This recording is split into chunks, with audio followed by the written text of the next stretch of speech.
The college basketball season is less than 1 week away, and the season starts with a bang. There are 126 games scheduled for Monday, November 7th, with Baylor and Mississippi Valley State tipping off at noon Eastern Time. We have two ways to help you get this season underway. Number one, as we did for the start of the NHL season and as well as the beginning of the NBA season, all 7-day college basketball packages will be only $49 through Sunday, November 13th at midnight. Number two, head to Ralph Michaels' homepage at WagerTalk.com and get the free 100-page college basketball preview. The shortcut to Ralph's page is wt.buzz/rm.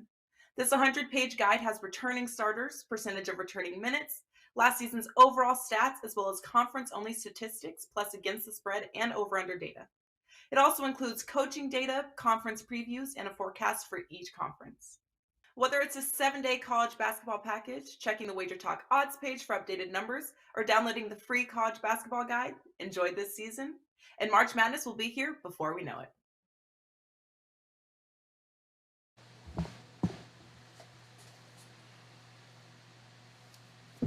Hey guys, welcome in and a very happy Friday to you here, November the 11th, right? 11/11/22. Got to play that somewhere. And we got some college football games to break down for you here. 3, in fact. We'll have some best bets coming up, and of course, we've got 2 of the finest. Didn't see Bryan Power here. Bryan Power in the house. What's going on? We got Adam Drigger, and of course, Mr. Mejia, Tony Mejia in the house. Oh, we kid Bryan Power. Guy that wins at this clip, there's just, you can't make fun of him, man. What is going on, Mr. Power? Welcome in here, week 11 of the college football season. And I know you have got yourself a little opportunity for the people to partner up, man. Tell us about it. Yeah, no offense taken there, Joe. I assume just because Tony Finn's not here, you have to needle somebody this week, and I'm the short straw. So here we go, everybody. You know, last 30 days have been great.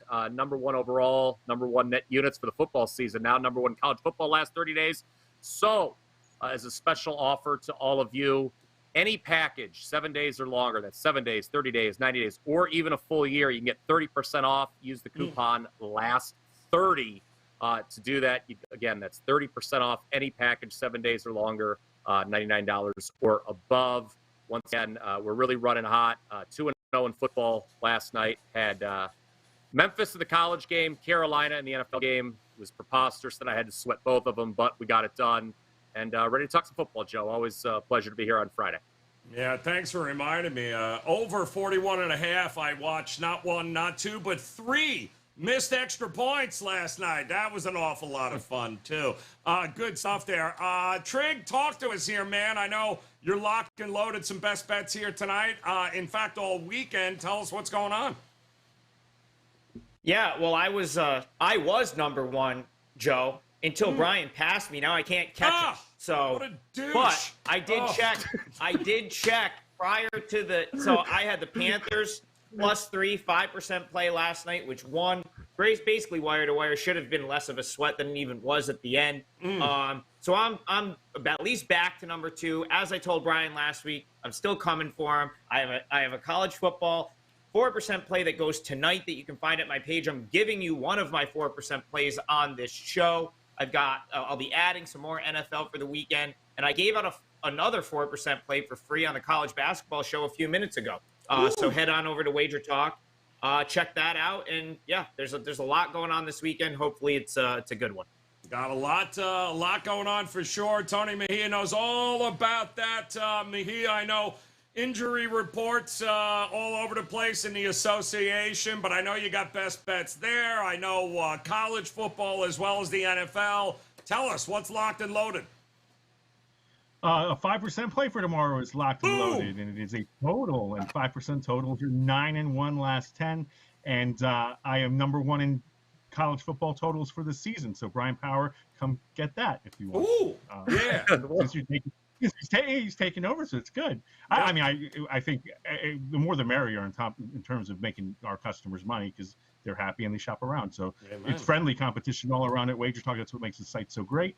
NBA wise, tonight we got a 4%, and it's a busy weekend, and I've got one eye on the World Cup and what's going on there, and which would start in about 10 days.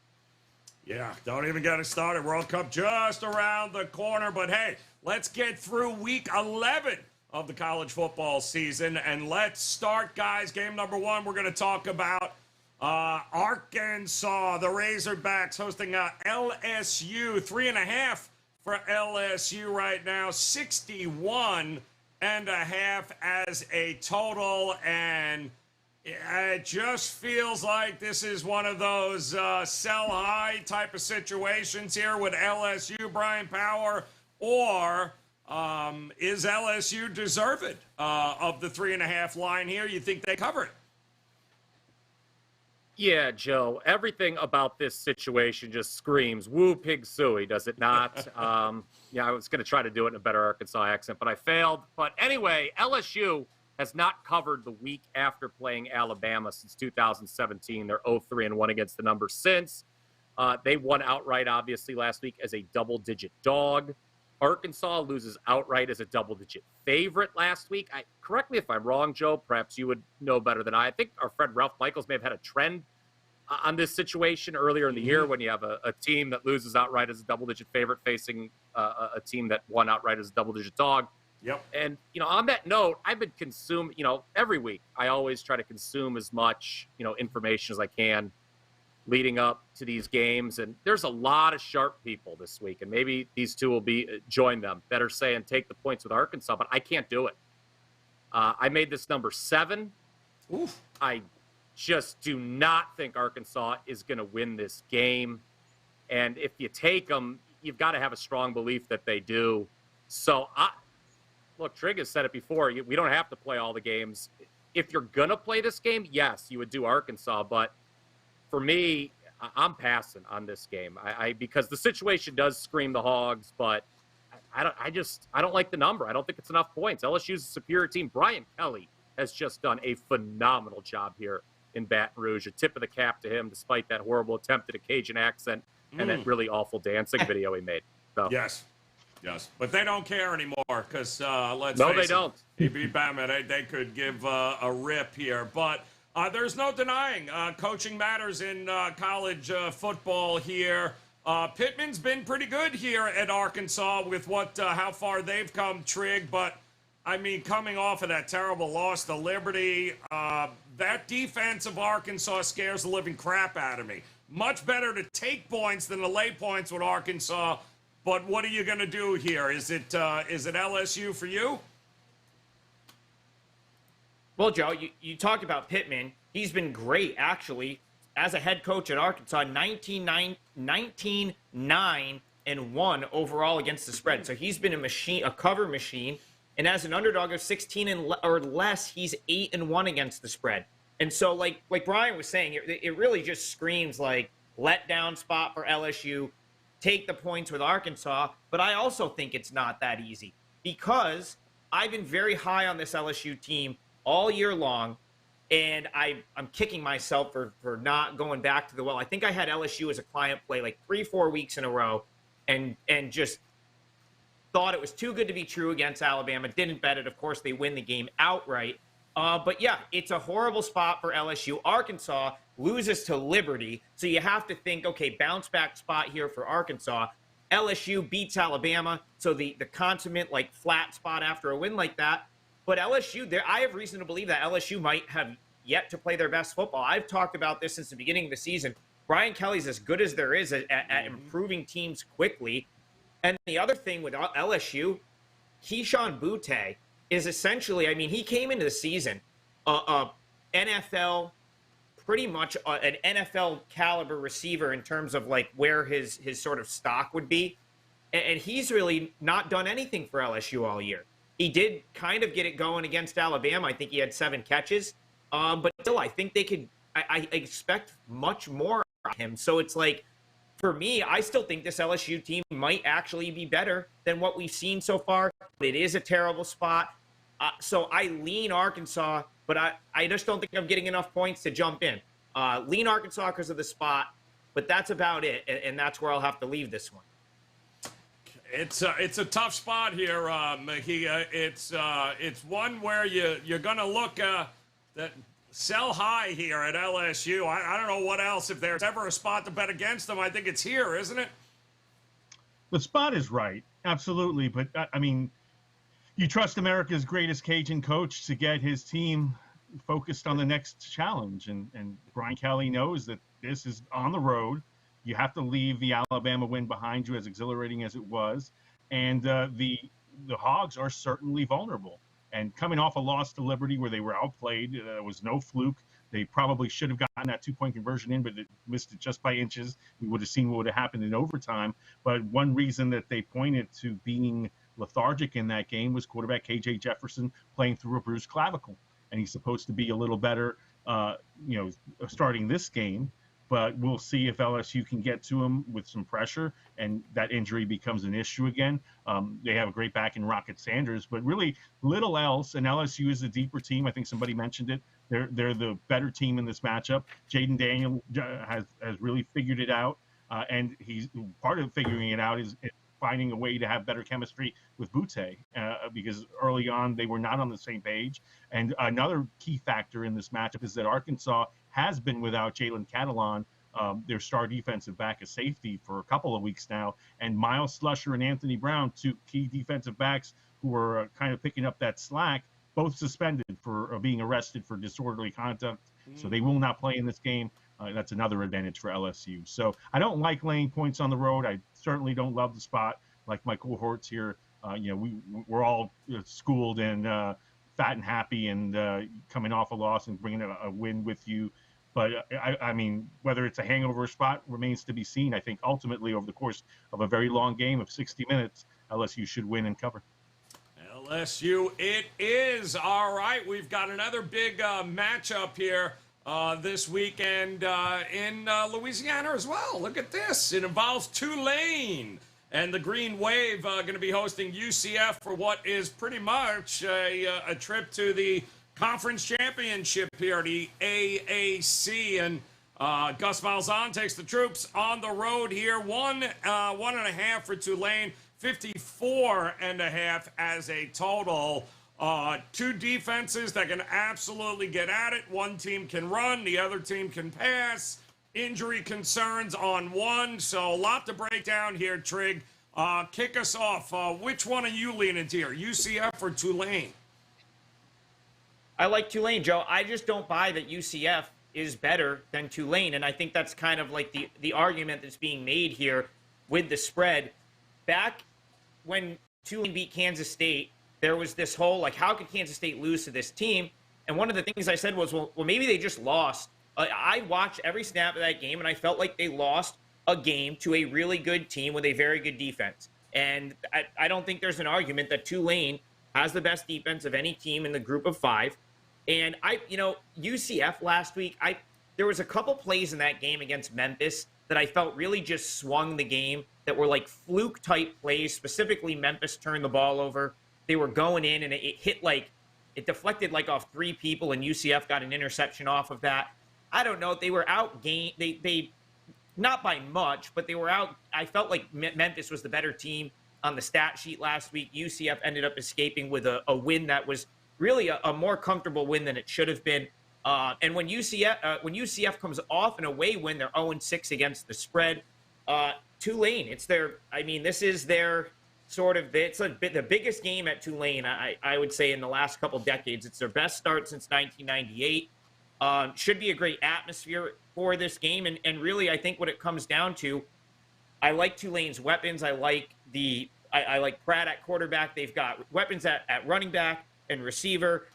I don't think it matters that Plumlee may play or might not. I don't think there's a huge drop-off there on the UCF side. But Joe, I think Tulane is the better team here. And if you're going to give me basically pick at home with what I feel is the better team, the better defense, then I'd have to go Tulane. So Green Wave for me in this one, Joe. Green Wave it is. It's a fascinating matchup here, Mejia. You and I have been talking about this game the last couple of days. Does it matter who the quarterback for UCF is? Because I know there's a concussion protocol for Plumlee. He didn't play the last couple of weeks. Well, what do you know, and how are you thinking this game turns out? I'm thinking John Rice Plumlee will play in this game. Whether he starts, it remains to be seen.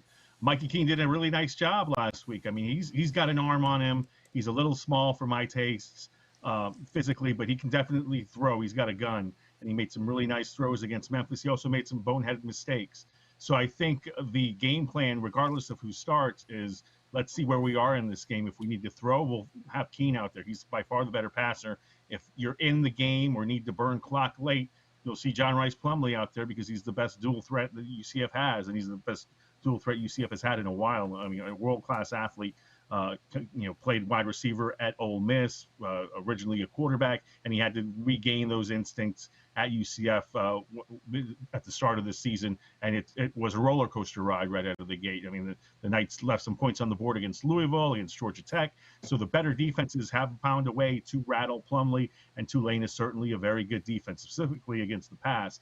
Knights have a lot of really talented receivers who played elsewhere in this country as far as major programs and are playing right now for the Knights and doing it really well.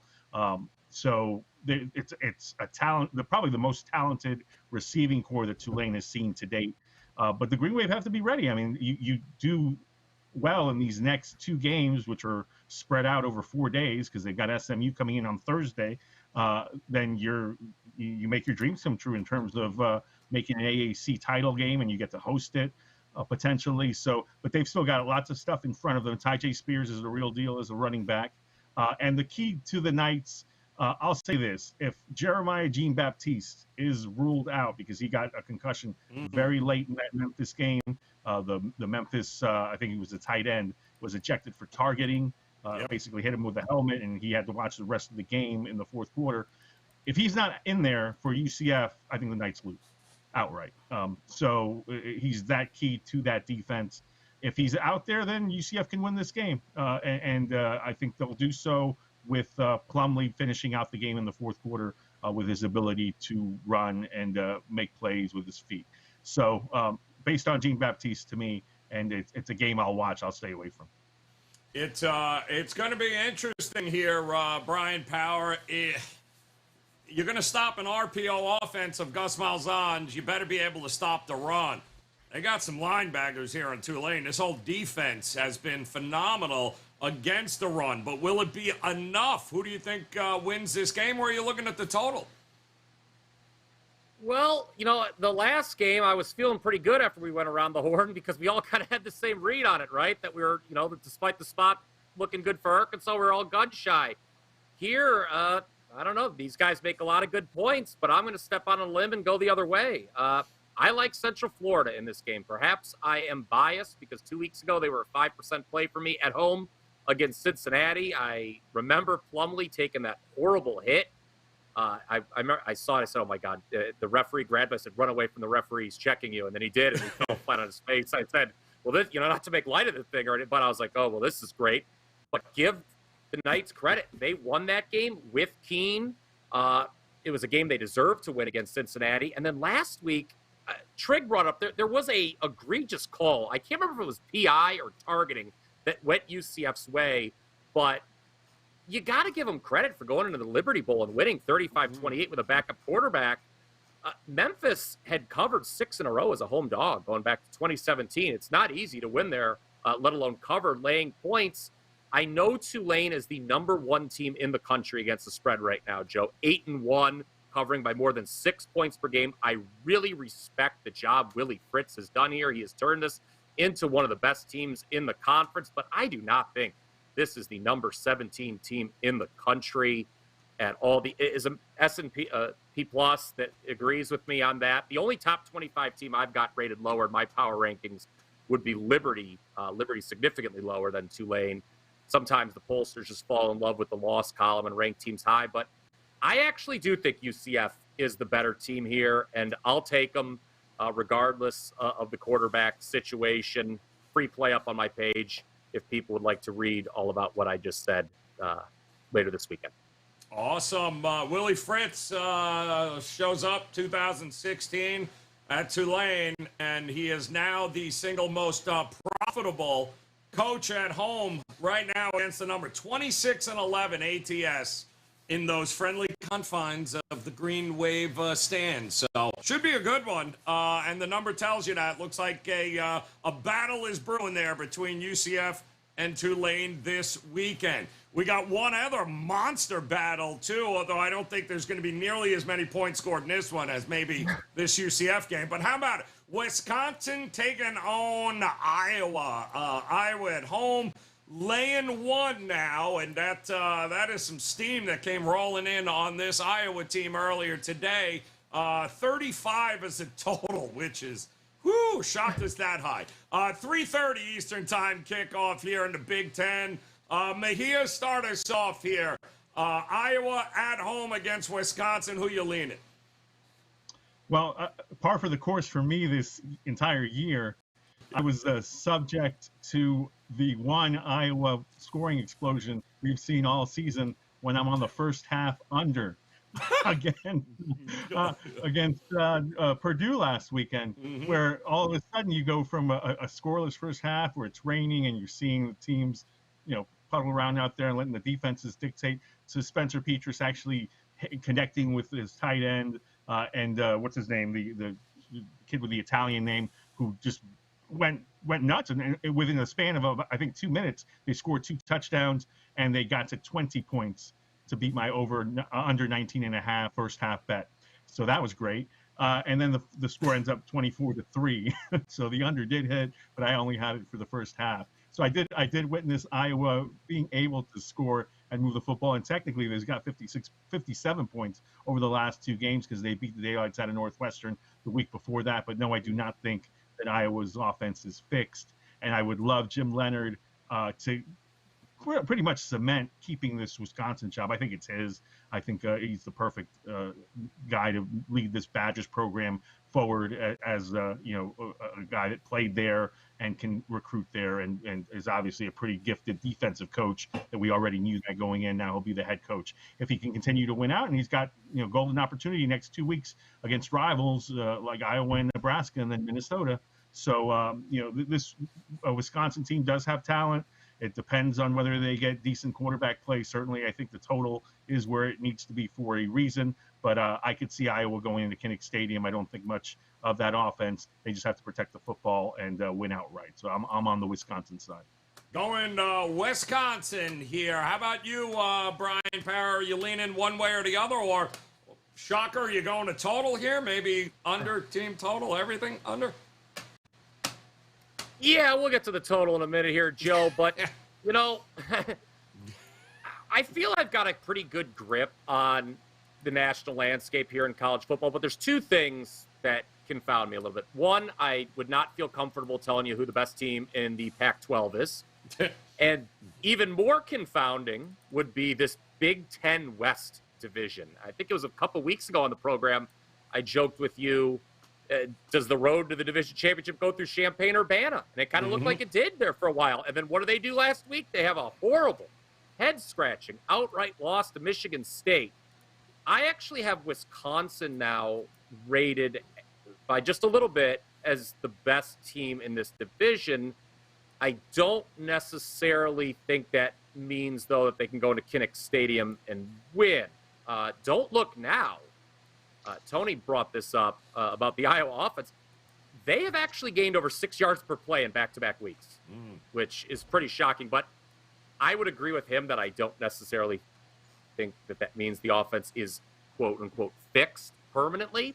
You look at this total, it's moved down a little bit, 35. Not a math major, Joe, but 35, I think, means you need 5 touchdowns out of these 2 teams.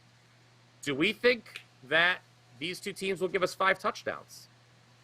I do not think they will give us 5 touchdowns. So my lean here is, is there anything more fun on a Saturday afternoon than to root for under 35? I don't know, but that would be my recommendation for this game. And I don't have the bowl tie-ins in front of me, but how great would it be if we got Iowa versus like a service academy in a bowl game this year, and like for 10 days we got to debate a total of 32 or something like that. But, for this game, under 35 is the call. Under 35. Not confident in more than 5 touchdowns in this game. Well, Trig, if you like Wisconsin, you know they're only scoring points if they can run the ball. Are they running the ball in this Iowa defense? I don't know. I mean, what do you think here? Are we going total? We going side? What do you think we got? Joe, Iowa, +1.5, 4% best bet for me. I gave it out days ago on multiple WagerTalk shows. So, yeah, I'm on Iowa. It's one of my favorite plays of the week. Listen, so both these teams played in weather last week. They're probably going to play in weather again here. But I felt like Wisconsin got a little bit of a gift playing Maryland, who's not a team that's going to, excel in that scenario. Iowa will be fine. They figured out how to run the ball. I said on a couple other shows, and I really believe this, if they figured out how to run the ball a few weeks ago, they very well would be 7-2 right now, and with losses to Michigan and Ohio State, because they held Iowa State and Illinois to 10 points or less in 2 games that they managed to lose because they couldn't generate any offense. What we do know is Iowa's defense is sometimes their best offense. They're amazing at generating takeaways. They're one of the best defenses in the country at taking the ball away. And when Wisconsin turns it over two or more times in a game, they're 0-3 this season. I made Iowa a favorite here right off the bat. That's why I locked this in +1.5 for my clients. So it doesn't surprise me at all that Iowa has moved toward the favorite here. Nice revenge here for Iowa, 27-7 loss to Wisconsin last year. And, I think Iowa's figured out how to generate a little offense, 57 points combined. The past 2 games, Iowa this season has held 5 opponents to a season-low yardage total. I just think Iowa's the better team. You're getting them at home. You were getting a point. Even now, even if you have to money line it or lay the 1, I still love it. Iowa Hawkeyes, 4% best bet for me. All right, Iowa it is. And, boy, it's going to be a little bit like watching paint dry, like Bryan Power said. But, hey, Iowa for Trig. And now it is time, of course, to go around the horn here and see if there is either one of these games or a game off the board that maybe these guys like a little bit more than the rest here. So, Bryan Power, kick us off here with a best bet for us on the show. Let's go back to Central Florida, Joe. I just think it's time to sell on this Tulane team. And maybe it is my bias from 2 weeks ago that win against Cincinnati, but I think the Golden Knights go in, and I think they proved to everybody that they are the best team in the American Conference. Last week was a very favorable spot for Memphis because they were off a bye, desperate to snap a 3-game losing streak. They snapped the losing streak last night for me, which was nice. But, I think UCF goes into Tulane and gets it done. Saturday afternoon. That is my best bet for the show. There you go. Give them the code one more time so people can take advantage of the offer you got going. Sure. That is last 30 any package that is 7 days or longer. You could save 30% off. We've got a 2-for-1 tonight, college football and NBA. 3 college football plays loaded for tomorrow, 2 best bets, and a 2-team money line parlay. And we got 5 plays loaded for the NFL, 2 best bets, and Sunday night. We are a perfect 5-0 on Sunday Night Football this year. Joe, as you know, we always like to end the weekend on a high note. Hey, man, got a little bit of something for everybody this weekend, a little potpourri. Make sure you guys visit Bryan Power and get it done. Trig, come on, man, lay it out for us here. You got a whole bunch of stuff locked and loaded at WagerTalk, but give us a bet for the show here. Yeah, just talked about it. Bet for the show is going to be Iowa -1. This is a client play for me, 4% play. I gave it out at +1.5.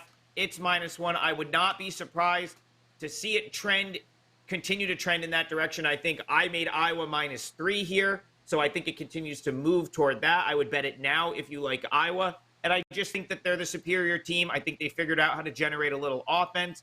And again, had they been able to generate a little offense weeks ago, they would have beat Illinois, they would have beat Iowa State, and we'd have a 7-2 Iowa team here that would have probably opened up -3 in this game.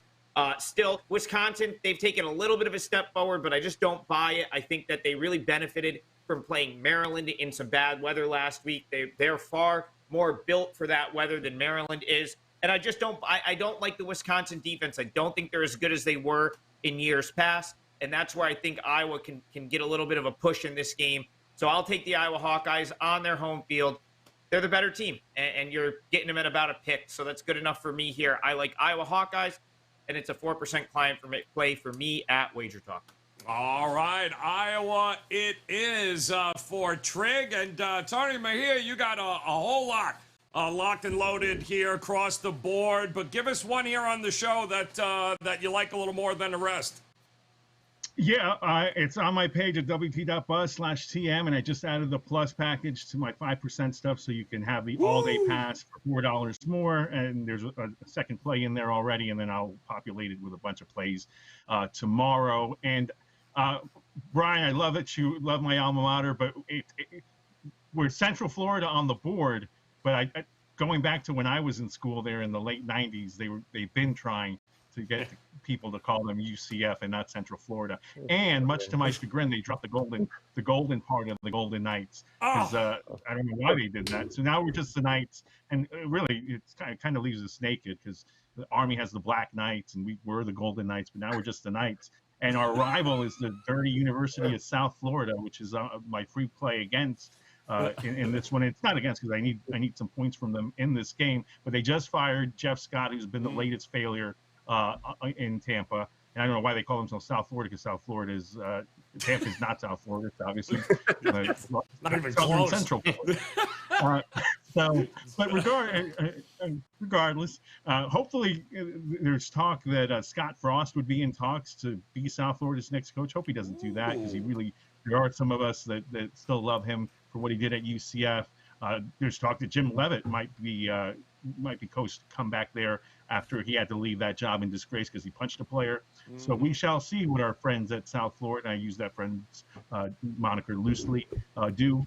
What I think they'll do this weekend, though, with an interim coach, is get destroyed against the SMU Mustangs. They are at home. They don't draw them out much at Raymond James Stadium, and they have the 129th ranked defense in the country, coming off a 54-28 loss to Temple, of all teams. Everybody saw what SMU did last week in scoring 8 million points. Tanner Mordecai had 7 touchdown passes in the first half. They know exactly what South Florida is going to run. But the Bulls did keep their offensive coordinator Trickett, so at least the offense will know what it's doing. I think they'll score a few points, and SMU will do the bulk of the work, and we'll get over 72.5 points in sunny Tampa, because Nicola's gone, as my free play. Yeah, it's been profitable to get those teams that fire coaches and inspired effort. Will they be inspired enough?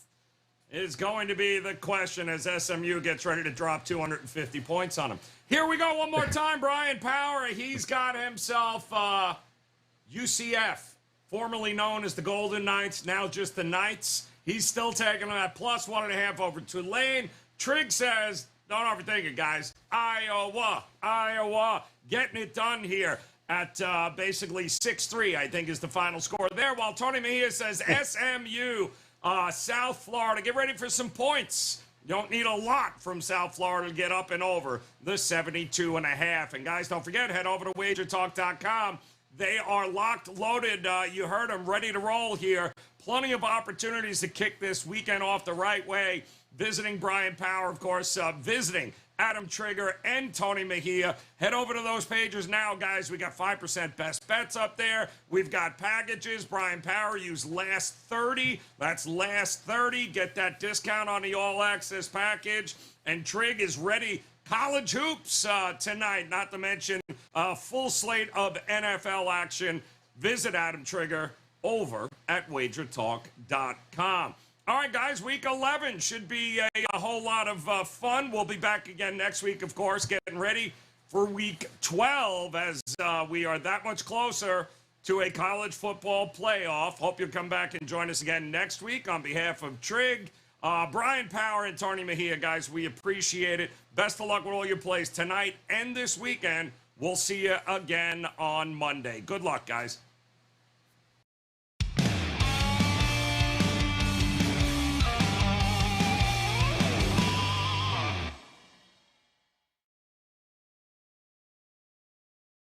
Ready to take your favorite WagerTalk handicappers wherever you travel this football season? The WagerTalk TV app is now live for phones, tablets, smart TVs, and streaming platforms. Tune into your favorite shows like WagerTalk Today, Bet on It, and the Opening Line Report. Plus, browse through our extensive library of sports betting tips. Create your personal playlist of betting tip videos to help you prepare for the upcoming season, and set notifications to alert you when new content is added. Download the app for Apple, Android, Amazon, and Roku devices by searching for WagerTalk TV, or scan the QR code on your screen to join the winning conversation today.